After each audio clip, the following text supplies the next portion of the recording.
할지라도 감사해요. 주님 뜻을 믿기 때문이죠. 그리 아니하실지라도 사랑해요. 협력해서 선을 이루어요. 언제나 나를 향한 신실한 사랑, 우리를 향한 그 크신 사랑, 우리가 함께 높이며 주를 찬양해. 할렐루야. 하나님께 영광. 그리 아니하실지라도 아니하실지라도 감사해요. 주님 뜻을 믿기 때문이죠. 그렇습니다. 그리 아니하실지라도 그리 아니하실지라도 사랑해요. 협력해서 선을 이루어요. 언제나 나를 향한 신실한 사랑, 우리를 향한 그 크신 사랑,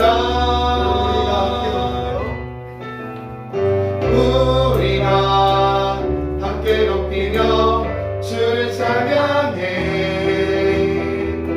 할렐루야. 하나님께 영광. 언제나 나를 향한 신실한 사랑, 언제나 나를 향한 신실한 사랑, 우리를 향한 그 크신 사랑, 우리가 함께 높이며 주를 찬양해. 할렐루야. 하나님께 영광.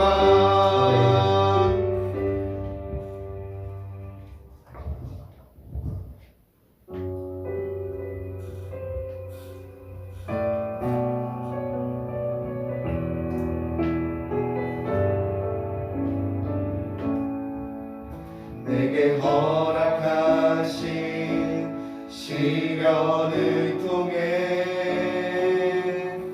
나의 믿음 더욱 강하게 자라나고,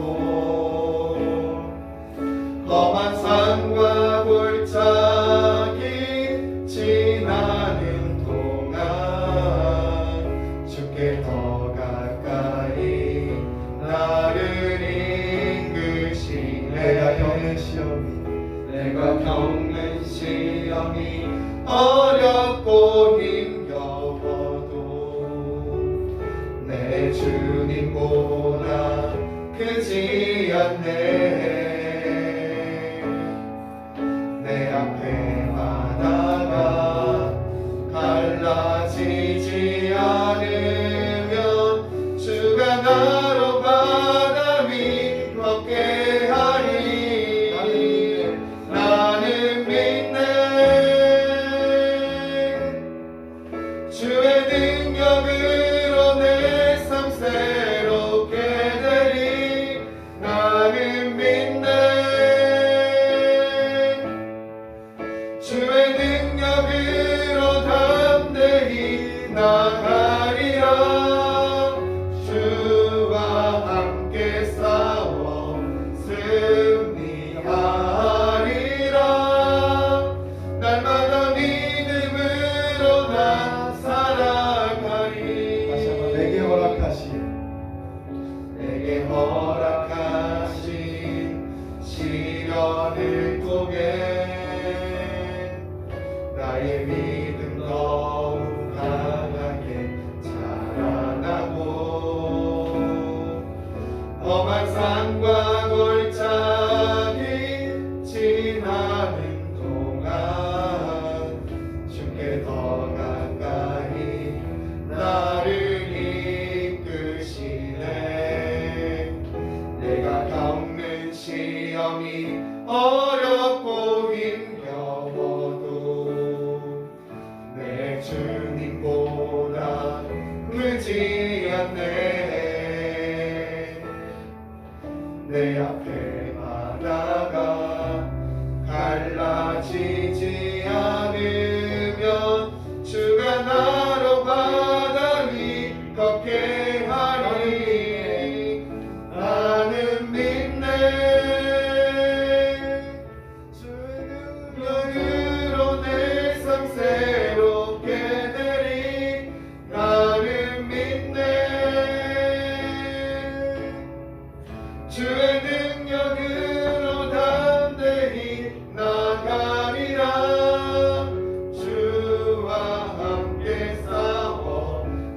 앞에서 꿇어 엎드려 가로되 주여 내 아들을 불쌍히 여기소서. 저가 간질로 심히 고생하여 자주 불에도 넘어지며 불에도 넘어지는지라. 내가 주의 제자들에게 데리고 왔으나 능히 고치지 못하더이다. 예수께서 대답하여 가라사대 믿음이 없고 폐역한 세대여 내가 얼마나 너희와 함께 있으며 얼마나 너희를 참으며 그를 이리로 데려오라 하시다. 이 예수께서 꾸짖으시니 귀신이 나가고 아이가 그때부터 나으니라. 이때 제자들이 종용이 예수께 나와 가로되 우리는 어찌하여 쫓아내지 못하였나이까. 다 같이 읽겠습니다. 가라사대 너희 믿음이 적은 요건이라. 진실로 너희에게 이르노니 너희가 만일 믿음이 한 겨자씨만큼만 있으면 이 산을 명하여 여기서 저기로 옮기라 하여도 옮길 것이요 또 너희가 못할 것이 없으리라. 아멘. 네, 오늘 저는 믿음만큼 역사하신다. 우리는 믿음만큼 역사하신다라는 제목으로 여러분들에게 말씀을 좀 전하려고 합니다.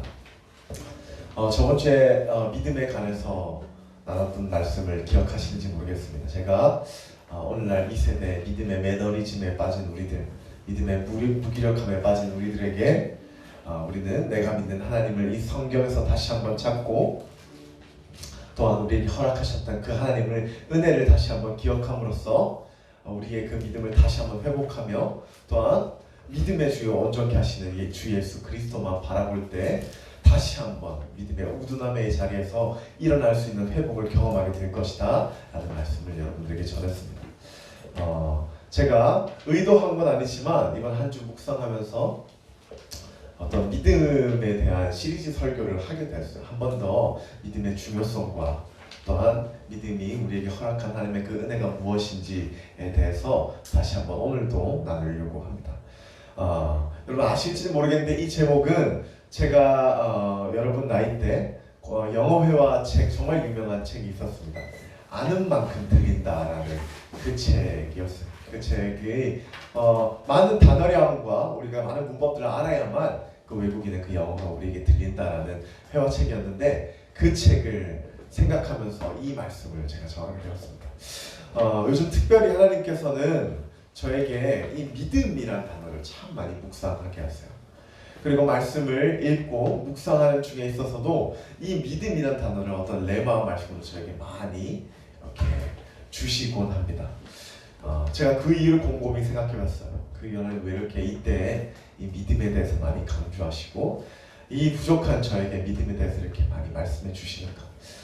그 이유는 아마 우리도 우리의 믿음을 보면 알 수 있다시피 참 상황과 환경이 또는 이 나라의 질병이 어려움이 우리의 믿음을 정말 지키기 힘든 때를 살아가고 있기 때문이라는 생각을 합니다. 우리가 조금만 이 믿음의 중심을 바로잡지 못하면 금방 이 상황에 휩쓸려 믿음을 잃어버리기 너무나 쉬운 세대가 바로 우리가 살아가고 있는 오늘 이 세대라는 생각을 해요. 그래서 하나님께서 참 믿음 지키기 힘든 이 세대를 살아가는 우리들에게 이 믿음의 경고함을 다시 한번 붙잡기를 원하시는 온전한 주님의 마음인 것 같았습니다. 그래서 하나님께서 이 부족한 사역자에게 믿음을 더욱 묵상케 하시고 아이들에게 믿음을 나누게 하시는구나라는 생각이 들게 되었습니다. 오늘 제가 믿는 믿음만큼 역사하신다 라는 설교를 준비함에 있어서 가장 본질적으로 질문되었던 질문이 하나 있어요. 오늘날 그리스도인이 정말 많이 하는 질문일 것입니다. 하나님이 이 어려운 고난 가운데 주님 어디 계십니까? 하나님 저자에게 누리는 그 치유의 은혜가 왜 저에게는 없습니까? 하나님은 왜 저에게는 역사하지 않으십니까? 라는 이 질문으로부터 오늘 저는 이 말씀을 준비하게 됐어요. 우리가 정말 많이 이야기하고 하나님께 투정처럼 말하는 질문입니다. 하나님 이 어려운 코로나 시대에 주님 어디 계십니까? 하나님 이렇게 더러운 문화가 막연하며 하나님 성경 비성경적인 이 세대 가운데 하나님 어디 계십니까? 저는 이 질문을 많이 묵상하며 이 질문이 중심되어 오늘 말씀을 전하게 되었습니다. 오늘 서두에서부터 제가 이 질문의 답이자 오늘 말씀의 결론에 대해서 먼저 말씀드리려고 합니다. 오늘 이 세대 가운데 하나님의 역사함을 보지 못하는 것은 또한 내 스스로 가운데 하나님의 역사함이 경험되어지지 않는 것은 하나님이 역사하시지 않기 때문이 아니라 바로 우리의 믿음의 연약함 때문에 있다는 것입니다. 바로 우리의 연약함, 이 믿음의 연약함 때문에 하나님의 역사하심을 볼 수 없다는 거예요. 그래서 제가 오늘 설교 말씀을 믿는 만큼 주님이 역사하신다로 정했습니다. 사실 이 말씀을 들으면 좀 오해할 수 있어요. 우리의 믿음만큼 주님의 이 믿음의 분량만큼 하나님께서 역사하실까? 저는 그걸 이야기하고자 하는 것이 아니에요. 오늘 제가 이야기하고자 하는 결론의 말씀은 하나님의 역사하심은 오늘 1부터 100까지 유한하세요. 오늘도 무한하게 우리 삶 가운데 역사하고 계세요. 그런데 우리의 믿음의 눈이 척도가 넓으면 넓을수록 그 하나님의 역사하심 우리 삶에 목도할 수 있다는 것입니다. 하나님은 오늘도 한없는 은혜로 우리 삶 가운데 역사하고 계세요. 그런데 그 은혜를 보지 못하는 것은 우리의 이 작은 믿음 때문이라는 거예요. 이 연약한 믿음 때문에 우리 삶에서 또한 이 세상, 이 세대 가운데서 하나님의 역사하심을 우리는 목도할 수 없고 경험되어지지 못하면 때로는 깨닫지 못하는 그 고백을 하고 있다는 것입니다. 바로 우리의 믿음 때문에, 우리의 이 연약하고 보잘것없는 믿음 때문에. 우리 오늘 말씀을 다시 한번 보겠습니다. 오늘 말씀은 이 귀신 들린 아이를 예수님께서 고치신 이야기예요. 우리 누가복음 9장에서도 동일한 말씀을 다루고 있는데 오늘 말씀 14절의 말씀을 다 같이 한번 읽어보겠습니다. 14절입니다. 시작. 저희가 우리에게 이르되 한 사람이 예수께 와서 꿇어 엎드려 가로되 네, 한 남자가 예수께로 나와 꿇어 엎드려 이렇게 이야기합니다. 내 아들을 불쌍히 여기소서. 그리고 그 아들이 걸린 그 병명에 대해서 잘 얘기하고 있어요. 네, 간질입니다. 간질.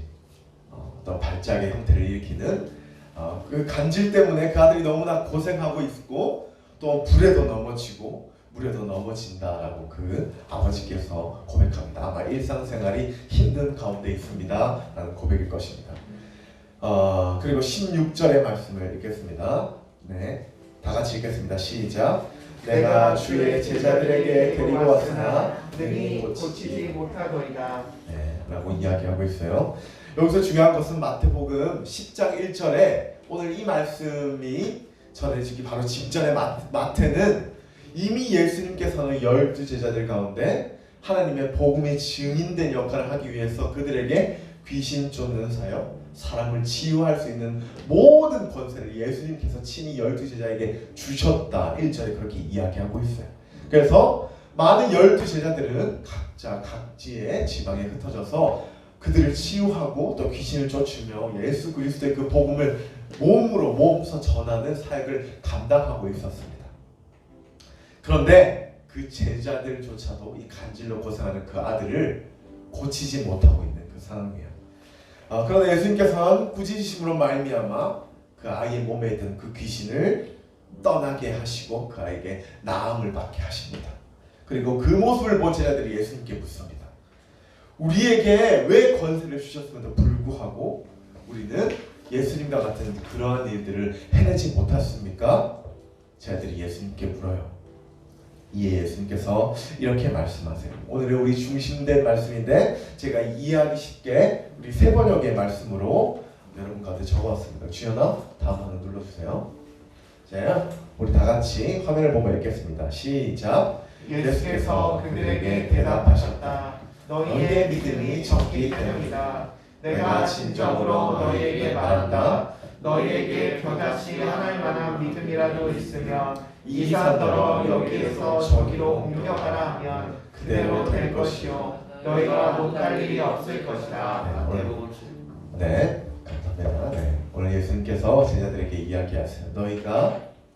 내가 너에게 그 많은 권세들, 치유의 역사와 권능을 줬음에도 불구하고 너희들이 이 간질의 아이를 고치지 못했던 첫 번째 이유는 바로 너희의 믿음이 적기 때문이라고 말씀하세요.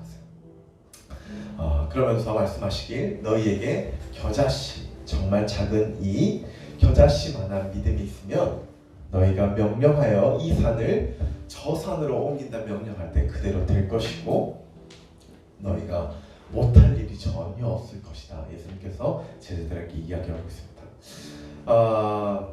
여기서 우리가 알아야 될 것은 이 산을 저 산으로 옮기는 것은 우리의 힘과 우리의 능력이 아니에요.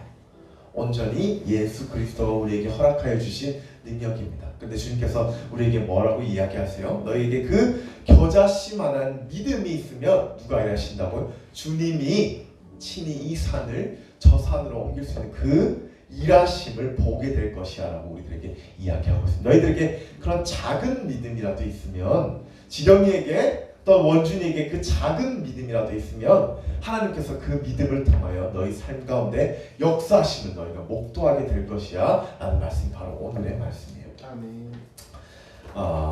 오늘 성경에 제자들이 품었던 마음에 대해서는 나와 있지 않아요.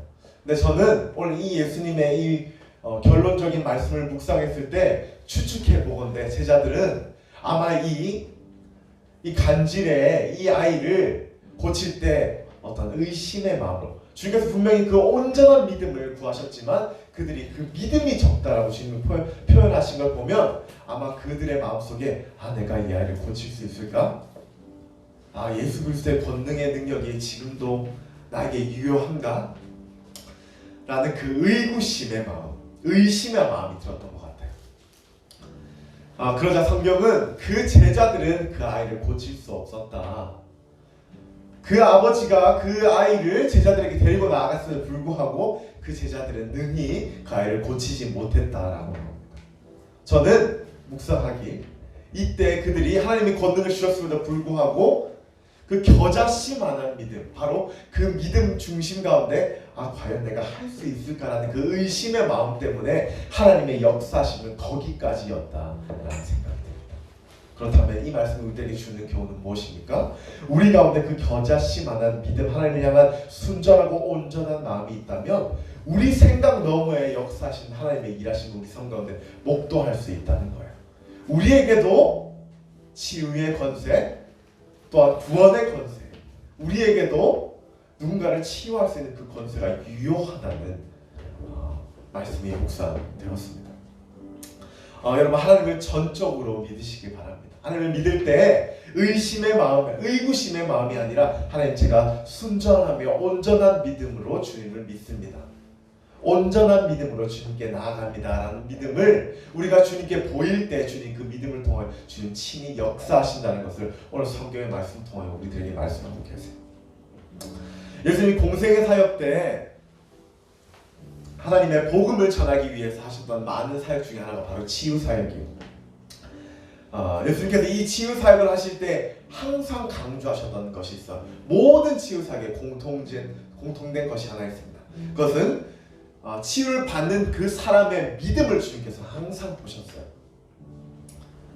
그 믿음은 어떤 믿음이냐면 치유받고자 하는 자의 그 중심 가운데 저 사람이 나를 치유할 수 있을까? 라는 믿음이 아니라 예수님은 친히 치유할 수 있는 분이십니다 라는 믿음의 중심을 갖고 나온 모든 자들은 성경에 다 치유받았습니다. 다 하나님의 역사를 그 눈 가운데 목도하였어요. 우리 다 같이 마가복음 2장으로 가고 있어요. 마가복음 2장입니다. 마가복음 2장 3절의 말씀. 네, 마가복음 2장 바로 뒤에 있어요. 3절의 말씀 우리 다 같이 한번 읽겠습니다. 시작. 사람들이 한 중풍병자를 네 사람에게 내어가지고 예수께로 이르되. 네, 예수님께서 가버나움으로 가실 때 한 중풍병을 걸린 환자가 예수님께 나옵니다. 그런데 너무 많은 무리들이 있었고 예수님께로 바로 나갈 수 없는 상황이에요. 그리고 중풍병은 마비가 들었던 상황에 친히 자신이 걸어서 예수님께 나아갈 수 없는 상황입니다. 오늘 말씀을 천천히 읽어보면 지붕을 뚫고 4명의 사람이 그 사람을 매달아 예수님께 이렇게 내렸다라고 이야기하고 있어요. 5절의 말씀, 그리고 예수님께서 뭐라고 말씀하시는지 우리 5절의 말씀을 다 같이 읽겠습니다. 시작. 예수께서 저희의 믿음을 보시고 중풍병자에게 이르시되 소자야 내 죄사함을 받았느니라 하시니. 네, 예수님은 분명히 그들의 믿음을 보셨다라고, 그들의 모습 가운데 그들의 믿음을 보셨다라고 말씀하고 계십니다. 여러분 그 믿음이 무엇이라고 생각하십니까? 그 중풍병자가 자신이 나을 수 없어서 그 4명의 친구가 그 지붕을 뚫고 예수님께 내리는 그 상황, 예수님이 그 상황을 보시면서 어떤 믿음을 말씀하셨을 것 같아요? 그 4 친구들의 마음과 그 중풍병자의 마음에 있는 내가 저 예수께로만 가면, 내가 수단과 방법을 가리지 않고 내가 저 예수께로만 나아간다면 나에게 치유하실 수 있을 거야, 치유의 역사가 있을 거야 라는 그 믿음을 말씀하고 계신 거예요. 내가 예수께로 나아가기만 한다면 세상이 고칠 수 없는 그 어떤 질병도 고치시는 그 예수님의 역사를 경험할 수 있을 거야 라는 그 믿음으로 나아갔더니 예수님께서 내가 내 죄사함을 받았다, 평안히 가라 말씀하십니다. 그리고 그 중풍병자가 일어나 걸어갑니다. 예수님의 그 은혜를 삶 가운데 묵도하게 돼요. 역사하심을 경험하게 됩니다. 만약에 그 지붕을 뚫고 예수님께 내렸던 그 친구들, 4명의 친구들의 믿음 가운데 또한 그 중풍병자가 걸린 그 병자의 그 중심 가운데 저 예수라는 사람이 나를 치유할 수 있을까? 내가 만약에 이렇게까지 했는데 저 사람이 날 치유하지 못하면 이 많은 군중 가운데 내가 얼마나 부끄러울까? 라는 의심의 마음이 조금이라도 있었다면 오늘 성경에 기록되어 있지 않지만 저는 그들의 역사하심은 거기까지였다라는 생각을 하게 됩니다. 그 믿음, 그 의구심의 믿음을 품고 있었다면 그들이 과연 예수님의 놀라운 그 치유의 역사, 그 일어나 걸어갔던 그 치유의 역사를 경험할 수 있었을까 생각해 보게 됩니다. 누가복음 8장에서도 예수님께서 혈류증 걸린 여인에게 치유의 역사를 허락해 주세요. 우리가 다 아는 말씀이에요. 그녀의 병세에 대해서 성경이 말하길 어떠한 세상의 사람도 그 병을 고치지 못하였던 정말 중한 병이라고 이야기하고 있어요. 그런데 그 여인이 많은 사람들의 사이에 비집고 나와 단 한 가지 행동을 해요. 바로 예수님의 그 옷자락에 손을 댑니다. 그리고 예수님께서 이렇게 말씀하세요. 내 믿음이 너를 구원하였다. 평안히 가라. 여러분 그 믿음이 뭐라고 생각하세요? 저 사람이 예수일까? 당시에 이 여인은 멀리서 소문으로만 듣는 예수님에 대해서만 생각하고 있어요. 유대인이었기에, 이방인이었기에. 그는 그 얻은 말씀 9절에도 그는 나고 자랄 때부터 예수 그리스도의 복음을 듣고 자랐다라고 표현되지 않아요. 그리고 그가 예수님을 몰랐기 때문에 세상의 방법을 통해서 열심히 자신의 병이 낫길 바랬던 거예요. 그런데 예수님으로 소문으로만 들었던 그 여자, 그 당시 그곳 가운데 병을 앓았던 사람이 정말 많았을 거예요. 그런데 왜 성경은 친히 믿음을 가지고 예수님의 옷자락을 붙잡았던 그 여인의 역사심만 기록하고 있습니다. 그것은 그 여인의 믿음의 중심 가운데 내가 저 선지자, 저 메시아의 옷자락에 손을 대기만 한다면 저분은 날 낫게 해주실 수 있을 거야 라는 그 믿음이 있었기 때문에 성경은 그 여자의, 그 여인의 믿음을 우리들에게 알려주고자 합니다. 하나님을 믿지 않았던 사람, 예수 그리스도를 알지 못했던 사람에도 불구하고 이미 많은 역사하심을 통하여 그분은 능히 하실 수 있는 분이야 라는 그 믿음, 그 믿음을 우리에게 알리고자 함이었습니다. 여러분 그 믿음을 통하여 예수님께서 내 믿음이 너를 구원하였다. 그래서 거인에게 평안히 가라 말씀하세요. 평안히 가라. 너가 나에게 옷만 대면, 나에게 옷자락이라도 만지면 나올 수 있는 그 믿음으로 말미암아 네가 깨끗함을 받았다. 이제 가라 말씀하십니다.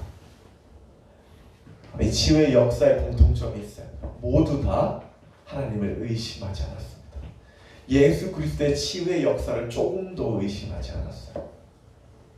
그들 믿음의 중심 가운데 있었던 동일한 믿음의 생각이 있습니다. 그것은 내가 옷자락이라도 만지면, 내가 지붕을 뚫고 주님께 나아가기만 한다면, 내가 그분의 눈에 띄어지기만 한다면 그분 나를 낫게 할 수 있는 충분한 분이시고 그러한 믿음으로 나아갔다는 것입니다.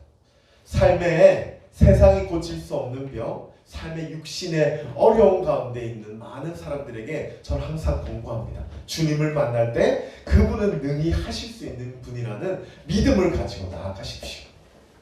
그럴 때 주님 능히 우리를 치유하여 주십니다. 하나님 날 하실 수 있을까? 하나님 날 치유하실 수 있을까? 라는 의구심의 마음이 드는 그 순간 예수님의 역사는 너무나 신기하게도 거기까지더라고요. 우리 교회에서 목요일마다 목요치유 집회를 합니다. 저는 이 사역이 참 귀한 사역이고, 저는 목사님의 기도하는 그 사역보다 더 귀한 사역이 정말 힘든 시간임에도 불구하고 늦게까지 그 성전에 와 같이 기도하는 중보 기도자들에 대해서 제가 사실 그분들을 위해서 더욱 많이 기도해요. 저는 사역이지만, 물론 그분도 사역이지만, 하나님 나라를 위해 그렇게 비생, 저는 항상 그런 분들을 하나님께서 후히 축복하실 거라는 어떤 믿음이 있어요.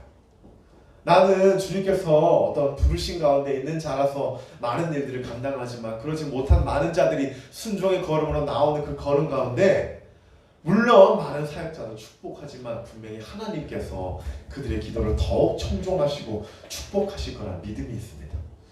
저도 그 중보기도 사역을 동참합니다. 제 자리에 앉아서 영상을 보면서 들어보셨는지 모르겠습니다. 정말 육신의 고통과 힘든 가운데 있는 많은 사람들이 계세요.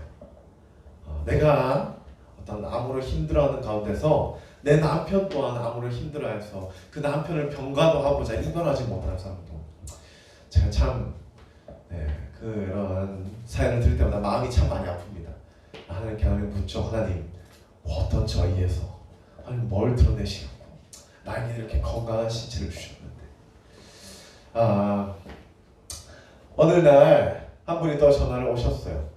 근데 제가 많은 분들을 위해서 기도할 때 가장 먼저 기도하는 것이 있어요. 그것은 치유의 역사, 치유의 기도도 맞지만 그것보다 더 중요한 것이 하나님 이 시간 기도를 받는 많은 자들에게 불신의 영을 거두어가 주시며, 기도를 받는 많은 자들에게 하나님은 능히 치유하실 수 있는 분이십니다 라는 믿음을 허락해 주십시오 라고 제가 항상 기도합니다. 기도를 받는 많은 자들에게 그 기도가 의구심으로 말미암아 어떤 구두로 끝나지 않게 하여 주시며, 성령님 친히 이곳 가운데 역사하실 수 있는, 능히 그렇게 하실 수 있는 분이라는 그 믿음을 허락해 주십시오라고 항상 제가 중보의 자리에서 그분들을 위해 기도합니다. 그리고 불신의 마음이 드는, 이 불신의 마음은 사단이 주는 마음이에요. 이 불신의 마음은 사단이 우리에게 하나님의 역사를 끊기 위한 수단으로 삼는 마음입니다. 하나님의 말씀이 단지 이것이 역사로 끝나는 순간 우리에게 이 말씀이, 하나님의 일하심이 적용되는 것은 딱 거기까지예요. 하나님의 정령의 완전성을 우리가 인정하지 않는 순간 우리는 단지 이것을 역사책으로밖에 구분하지 못해요. 그것이 사단이 우리를 공격하는 중요한 계략이에요. 치유의 역사 가운데 과연 하나님께서 하실 수 있을까? 내가 이 기도 발동을 말미암아 세상이 주는 그 의수보다 더 놀라우신 하나님의 은혜를 경험할 수 있을까? 라고 경험되어지는 순간 우리의 은혜는 거기까지입니다. 제가 축사 사역을 하고 하나님의 성령의 만남을 경험했던 사람들의 공통점이 있었습니다. 우리 목사님도 참 많이 말씀하시죠. 신앙의 순수성이에요. 어떤 사람이 하나님을 가장 빨리 믿고 어떤 사람이 인격적으로 주님을 만나냐? 그 마음 가운데 살아계신 하나님을 믿는, 너무나 단순하죠. 근데 여러분 모르시겠지만 우리는 아니겠지만 하나님을 믿는 우리들의 마음 가운데, 그리스도의 마음 가운데 하나님 진짜 살아계실까? 라고 생각하는 사람 너무나 많아요.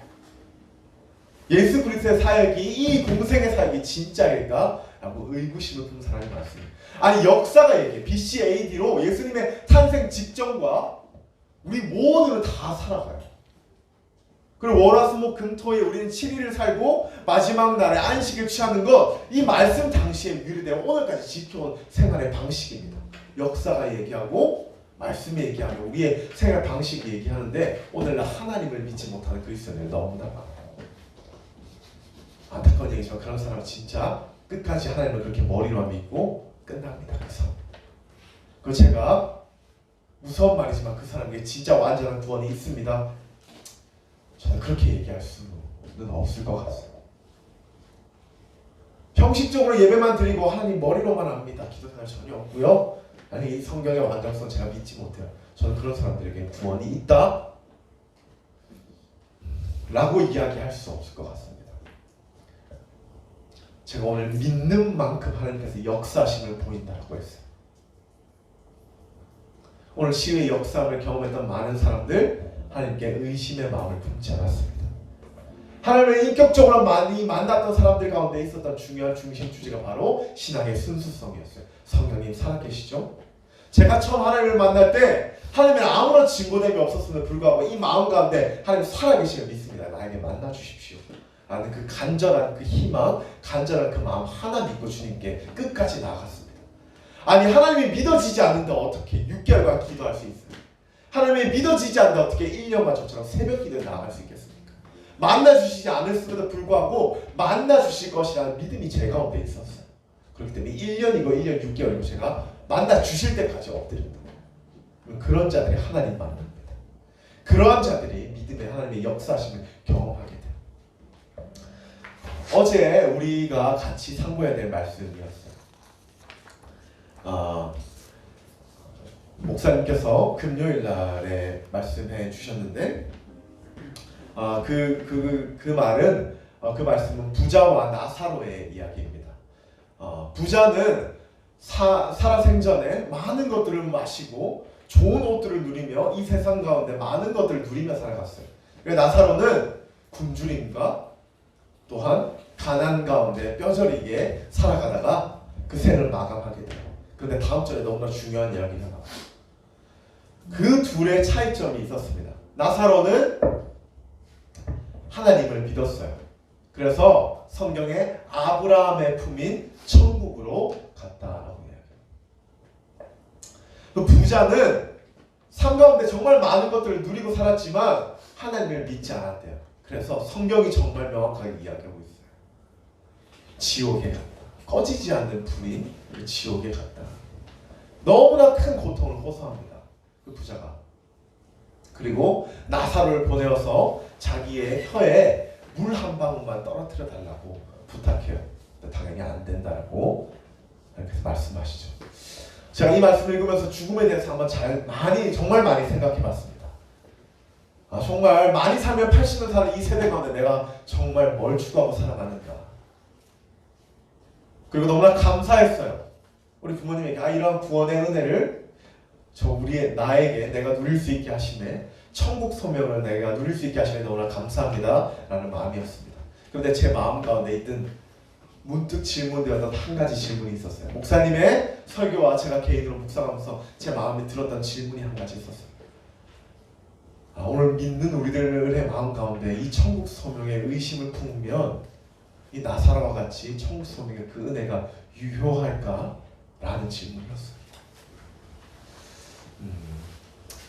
대한민국에 어느 정도 그리스도인이 있다고 치십시다. 예배를 드리며 주일 성수를 지키는 그리스도인이 있다고 쳐요.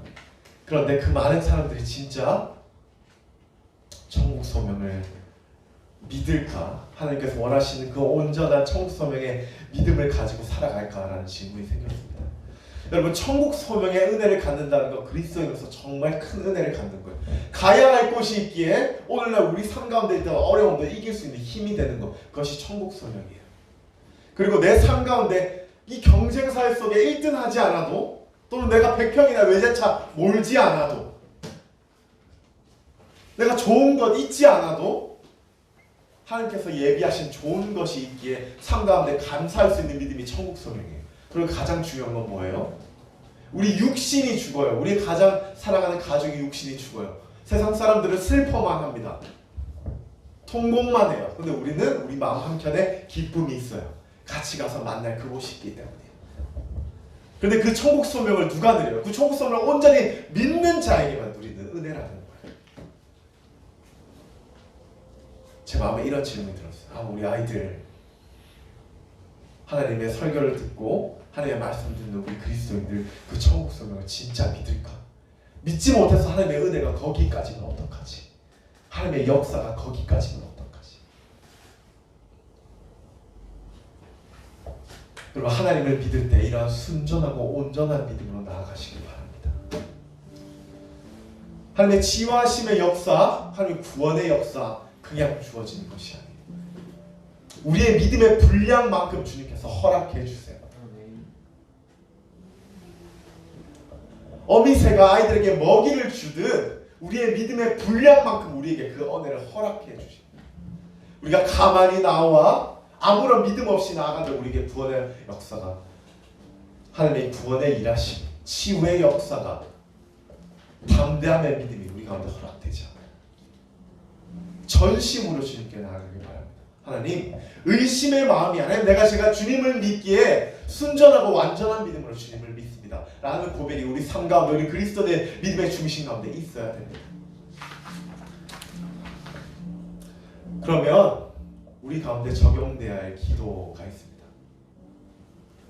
결론의 말씀입니다. 우리 가운데 제가 여러분들에게 하나님의 의심의 마음을 품지 말고 온전하고 순전한 믿음으로 주님 앞에 나아가십시오. 그런데 주님의 역사하심을 경험하실 겁니다 라고 지금까지 이렇게 많이 이야기했어요. 제가 이거 하나 하고자 함에 여러분 이것까지 성경의 근거를 들며 지금까지 얘기했어요. 그것은 우리의 기도는 이제는 하나님 제가 아프기 때문에 치유하여 주십시오 라는 기도가 아닙니다. 나의 모든 질병도 주님께서 능히 낫게 하실 수 있습니다 라는 기도가 이제는 되어야 합니다. 아버지, 우리 가정이 주님의 구원의 복음을 능히 받을 수 있습니다. 사람의 마음으로 예수님의 모습을 전한다는 건 정말 한계가 있더라고요. 사람의 모습으로 천국 소명을 같이 누립시다 라고 이야기하는 건 한계가 있더라고요. 이제는 그렇게 기도하지 않고 주님, 우리 가정이 능히 구원의 역사를 믿게 하실 수 있는 분이 바로 주님이십니다. 그럴 때 주님 역사하십니다. 우리 가정 가운데 아픈 사람이 있습니다. 낫게 해주십시오가 아니라 어떠한 질병도 능히 낫게 해주실 수 있는 분이 바로 내가 믿는 그분이십니다. 내가 주님께 나아가기만 한다면, 주님의 옷자락을 만지기만 한다면 주님 능히 낫게 해주실 수 있는 분이 바로 주님이십니다. 우리 삶 가운데 그렇게 고백되어야 합니다. 그렇게 기도되어야만 해요. 하나님께 지혜를 간구하는 여러분들에게 하나님 지혜 주십시오가 아니라 아버지, 우리 삶 가운데 지혜를 허락해 주실 수 있는 분이 능히 주님이십니다. 제가 그 주님을 믿습니다. 하나님 그 믿음을 보시며 세상이 줄 수 없는 지혜를 여러분 가운데 허락해 주세요. 내 분량 이상의 지혜를 허락해 주십니다. 그러한 믿음을 가지고 갈 때, 그러한 기도를 주님께 기도드릴 때 하나님 우리 삶 가운데 친히 역사해 주세요. 주님의 일하심을 목도할 수 있게 됩니다. 이것이 제가 오늘 여러분 가운데 이야기하고자 하는 우리의 믿음만큼 역사하신다는 중요한 의미예요. 제가 어제 말씀에 모든 것들을 다 이렇게 정리하면서 이제 머리를 좀 정리하고자 매일 가는 운동을 갔어요. 근데 제 알고리즘에, 유튜브 알고리즘에 항상 제가 찬양을 듣거나 설교를 듣는데 유튜브 알고리즘에 이영표 선수의 간증문이 있더라고요. 우리 주연이도 지성이도 다 알 거예요. 이영표 정말 신실한 크리스찬입니다. 그런데 놀랍게도 그 간증을 보는데 2002년 월드컵 당시는 불과 하나님을 믿기 얼마 전의 상황이더라고요. 우리가 알다시피 2002년 월드컵 때 무릎 꿇고 기도합니다. 송종구 몇몇 하나님을 믿는 정말 귀한 자들이 이렇게 하나님께 기도하는 모습을 우리가 다 보게 됐죠. 그 중에 이영표가 중심에 있었어요. 저도 그래서 이영표 선수를 너무나 중요하는데 그 이영표 선수가 간증을 하더라고요. 하나님이 믿어지지 않았대요. 자기 삶 가운데 하나님이 믿어지는 그 믿음이 조금 더 있지 않았대요. 그런데 자기 마음 가운데 귀신이란 존재가 인정되고 믿어졌답니다. 그래서 영적인 존재 하나님께서 왠지 살아계시지 않을까라는 그 믿음의 중심을 가졌대요. 그리고 하나님의 어떤 인격적인 교제, 그런 갈망을 통하여 인격적인 그 순수한 믿음을 통하여 하나님을 만났다고 해요. 그리고 기도했다고 합니다. 그때는 신앙 하나님을 만나기 얼마 되지 않아서 어떤 성숙된 신앙이 아니었기 때문에 바라는 기도만 주님께 드렸대요. 믿음을 가지고 하나님 제가 축구 선수이기에 유럽에 가고 싶습니다. 하나님 제가 축구 선수이기에 유럽에 활동하고 싶습니다. 온전히 개인적인 개인의 기도예요. 근데 그 믿음 가운데 그 중심 가운데 들어주실 수 있다는 어떤 믿음이 있었대요. 그래서 작정하고 6개월간 새벽 기도에 나갔다고 해요. 그때 당시에 서빙고 온누리교회를 다녔다고 해요. 그리고 6개월째 되는데 3부 예배를 드리는데 그 예배 가운데 앉아서 하나님의 말씀을 듣는데 성령님께서 내재하신 성령님께서 그 마음 가운데 명확한 목소리를 말씀하셨대요. 내가 너를 유럽에 보내겠다. 그때 그 말씀이 너무나 감격스러워서 이렇게 성경책에 기록했다고 합니다. 근데 그때 이런 재밌는 말을 하더라고요. 하나님 언제인지 제가 아직 얘기 안 했는데요. 하나님 언제인지 제가 구체적으로 얘기할 걸. 근데 정확히 4주 뒤에 히딩크 감독이 이영표를 PSG가 아인토벤에 부르게 됩니다. 그리고 너무나 유명한 구단 이영표는 거기서 정말 성공해서 오늘날 손흥민이 뛰고 있는 토트넘에서 이적을 하고요. 그리고 마지막 독일 분데스리가 도르트문트 그리고 밴쿠버를 통해서 축구 생활을 마감하게 돼요. 그러면서 그가 이렇게 고백하더라고. 아니 인간이 원하는 고백을 내가 했는데 믿음으로 고백했더니 주님 들어주시더라. 훗날 그 믿음의 고백이 미신적인 고백이었다라는 것을 이야기하더라고요. 믿음은 나의 개인의 원함을 고백하는 것이 아니라 하나님께서 나의 삶을 온전히 이끌어 가신 믿음으로 말미암아 기도하는 것이 기도인데 그것은 온전히 개인의 욕심이었대요.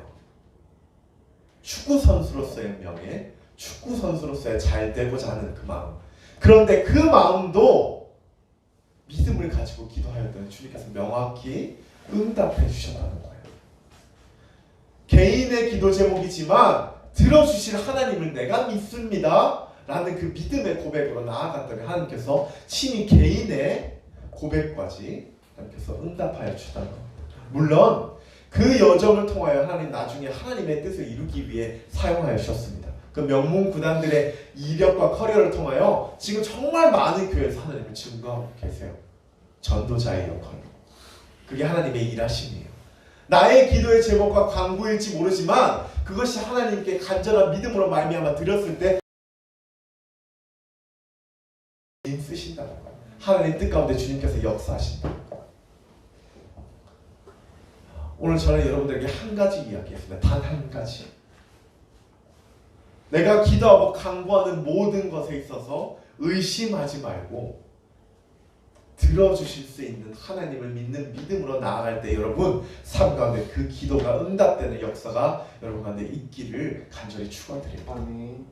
그러한 은혜를 여러분 삶 가운데 너무나 당연한 결과를 목도하게 될 거예요. 하나님의 역사심이 이런 것이구나.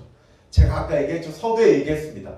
하나님은 오늘도 이만큼 우리 삶 가운데 역사하고 계세요. 무한하게. 그러나 우리가 그 역사를 깨닫지 못하고 우리 삶 가운데 경험되지 못하는 건 바로 연약한 우리의 믿음이에요. 의구심의 믿음, 의심의 믿음, 불신의 믿음 때문에 내가 하나님의 그 역사심을 보지 못하고 경험하지 못하는 것입니다. 여러분 하나님 오늘 이 말씀을 들은 우리 여러분들의 마음 가운데 하나님 이번 한 주 여러분의 기도 가운데 이렇게 기도해요. 제가 주님 믿습니다. 근데 그냥 믿는 것이 아니라 하나님 전심으로 믿습니다. 아니 내가 그냥 불신이나 의심의 의구심의 마음이 아니라 하나님 제가 진짜 조금 더 의심하지 않고 그 주님 신뢰하며 믿습니다. 그러한 믿음 가지고 하나님께 기도될 때 하나님 여러분의 신음을 들으실 줄 믿습니다. 그러한 믿음으로 주님께 나갈 때 우리 삶 가운데 세상이 고칠 수 없는 치유의 역사도 경험되게 될 거예요. 그러한 믿음으로 나아갈 때 우리 가족에게도 그 구원의 은혜와 역사가 하나님 허락해 주실 줄 믿습니다. 그러한 분이 전능하신 바로 우리 하나님 아버지 되세요. 그러한 하나님을 향해 전신의 믿음, 변하지 않는 믿음, 불신의 믿음이 아니라 온전히 주님만 믿는 그 믿음으로 나아가는 저와 여러분 되시기를 간절히 축원드립니다. 네, 기도하겠습니다.